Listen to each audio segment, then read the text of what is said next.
আমরা ঐক্যের কথা বলছি।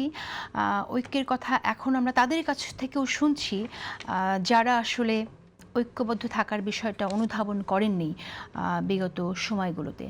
এখন কি আমরা আসলে রিকনসিলিয়েশনের মধ্য দিয়ে ঐক্যবদ্ধ থেকে কিভাবে আমরা গণমাধ্যমকে শক্তিশালী করতে পারি? এটা আপনার আপনি সম্ভবত বলেছেন যে গণমাধ্যমের ঐক্যের কথা সম্ভবত বলেছেন। গণমাধ্যমে যারা কাজ করছে সাংবাদিকদের গণমাধ্যমে যারা কাজ ঐক্যের করছে কথা। সাংবাদিকদের ঐক্যের কথা বলেছেন। সাংবাদিকদের ঐক্যের কথা যেটা বলেছেন সেটা তো অবশ্যই দরকার। সাংবাদিকদের তো ঐক্য, সাংবাদিকরা কিন্তু আমাদের সমাজের মতোই, তার একমতের মানুষ না। সাংবাদিকদের মধ্যে মত আছে এবং সাংবাদিকতা হচ্ছে, আপনি জানেন যে সবচাইতে রাজনীতি ঘনিষ্ঠ পেশা।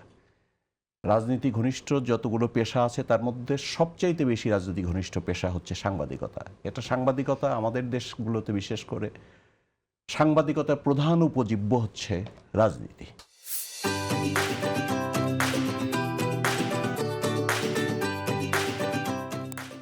সুতরাং রাজনীতিতে যেমন মত আছে, মতদ্বৈধতা আছে, মতবিরোধ আছে, সাংবাদিকদের মধ্যেও কিন্তু বিভিন্ন মত আছে, বিভিন্ন মতাদর্শের তা অনুসারী সাংবাদিক আছে।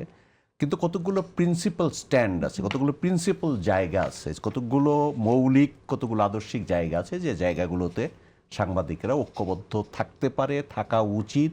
কিন্তু আপনি তো নিজেই বললেন যে অতীতে তার ব্যত্যয় ঘটেছে, সেটা ছিল না, অতীতে আমরা দেখি নাই, অতীতে সাংবাদিকরা বিভক্ত ছিলেন। তো এখন আবার বলা হচ্ছে যে আমাদের ঐক্যর প্রয়োজন।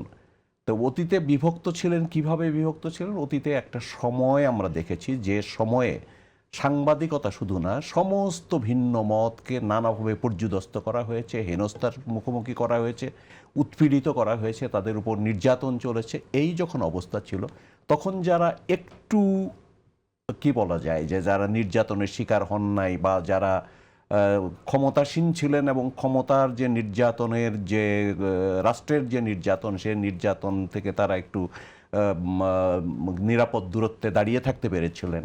এবং অনেকে তো ছিলেন যারা নানা ধরনের সুযোগ সুবিধা নিয়ে, নৈতিক অনৈতিক বিভিন্ন ধরনের সুযোগ সুবিধা নিয়ে রাষ্ট্রীয় যে নির্যাতন নিপীড়ন এগুলোর পক্ষ অবলম্বন করেছিলেন। তো সুতরাং তারা তখন মনে করেছিলেন যে এই ব্যবস্থা মানে অনন্তকাল ধরে চলবে, অনেক কাল ধরে চলবে, আর অন্য কোনো ভিন্ন মতের উঠে আসবার কোনো সম্ভাবনা নেই রাজনৈতিক অঙ্গনে বিশেষ করে। সুতরাং তারা কিন্তু যে আদর্শগত যে অবস্থানটা অন্ততপক্ষে নেওয়ার কথা, যেটা ঐক্যের জন্য অত্যন্ত জরুরি, সেটা তো তারা নেননি। যেমন কতগুলো বিষয় থাকে যে আমরা সাংবাদিকরা ঐক্যবদ্ধ থাকবো কোন কোন ইস্যুতে। যেমন হচ্ছে সাংবাদিকতা যদি আপনি করতে চান তাহলে সমাজে এবং রাষ্ট্রে একটা গণতান্ত্রিক পরিবেশ থাকতে হবে। সুতরাং আমাদের যে সাংবাদিকতার লড়াই এবং গণতন্ত্রের লড়াই কিন্তু সবসময় আমরা অতীতে দেখেছি এটা কিন্তু একাকার হয়ে যায়। যে আমরা যখন এই দেশে গণতন্ত্রের লড়াই ছিল, সাংবাদিকের অবসম্ভাবী কর্তব্য হচ্ছে গণতন্ত্রের লড়াইয়ের সঙ্গে থাকা। এ কারণে যে তার অস্তিত্ব, তার পেশা সবকিছু কিন্তু গণতান্ত্রিক পরিবেশের উপর নির্ভরশীল। সুতরাং এটা অতীতে সব সময় দেখা গেছে যে গণতান্ত্রিক লড়াই এবং সাংবাদিকতার স্বাধীনতার লড়াই কিন্তু এক পাশাপাশি হাত ধরে চলে।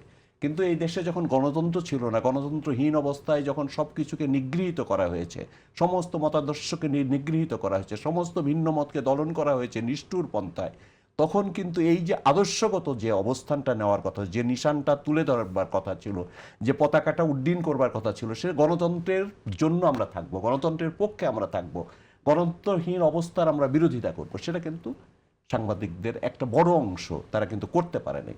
তো সেখানে যে ব্যত্যয় ঘটেছে, যার কারণে যদি করতে পারতো তাহলে কিন্তু সাংবাদিকেরা এত বেশি পরিমাণে যে জুলুম, নির্যাতন, নিপীড়ন, অত্যাচার, উৎপীড়নের শিকার হয়েছে সেটা কিন্তু কমতো। তো কিন্তু সেটা তারা নিরাপদ অবস্থানে ছিলেন। এবং আপনি এখানে একজন হোস্ট হিসেবে আছেন, আপনি নির্যাতিত হয়েছেন, নিপীড়িত হয়েছেন, কেউ কেউ প্রতিবাদ করেছে। আপনার সাংবাদিক কলিগরা কি সে সময়ের বিরুদ্ধে দাঁড়িয়েছিল? কেউ দাঁড়ায়নি। আমি নির্যাতিত হয়েছি, নিপীড়িত হয়েছি, আমি তো একজন সাংবাদিক, আমি তো কোনো রাজনৈতিক অ্যাক্টিভিস্ট না। সাংবাদিক হিসেবে আমার একটা মত আছে, আমার একটা রাজনৈতিক অবস্থান আছে। তার কারণে শুধু একটা আমি তো মিছিলে যাই না, মিটিংয়ে যাই না, সংগ্রাম করি না, আন্দোলন করি না, পুলিশের সাথে লড়াই করি না, আমি শুধু লেখালেখিই করি। কিন্তু আমার বিরুদ্ধে শতাধিক মামলা দায়ের করা হয়েছে, আমাকে পলাতক জীবনযাপন করেছে। কেউ কি বিরোধিতা করেছে? কেউ কেউ দাঁড়িয়েছে আমার পক্ষে? কেউ অবস্থান নিয়েছে? কতগুলো সাংবাদিককে খুন করে ফেলা হয়েছে, হত্যা করা হয়েছে ভিন্ন মত অবলম্বন করবার জন্য, তার বিচারও হয়নি।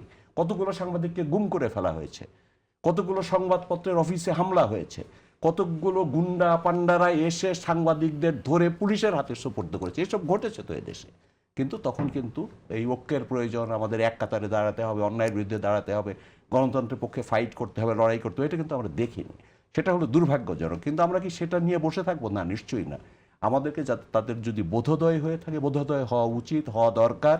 কেননা এখন দেখা যাচ্ছে যে এই অনৈক্যর কারণে কিন্তু সবাই আক্রান্ত হচ্ছে। এক পক্ষ আক্রান্ত হয়েছিল, তখন তারা দূরত্ব বজায় রেখেছেন, তখন তারা প্রতিবাদ করবার প্রয়োজন মনে করেননি, কেউ কেউ করতালি দিয়েছেন, কেউ কেউ উল্লসিত হয়েছেন, আনন্দিত হয়েছেন। এখন কিন্তু তারা আক্রান্ত হচ্ছেন, তারা বুঝতে পারছেন যে না, ঐক্য দরকার, এবং প্রিন্সিপাল স্ট্যান্ডগুলোতে সাংবাদিকদের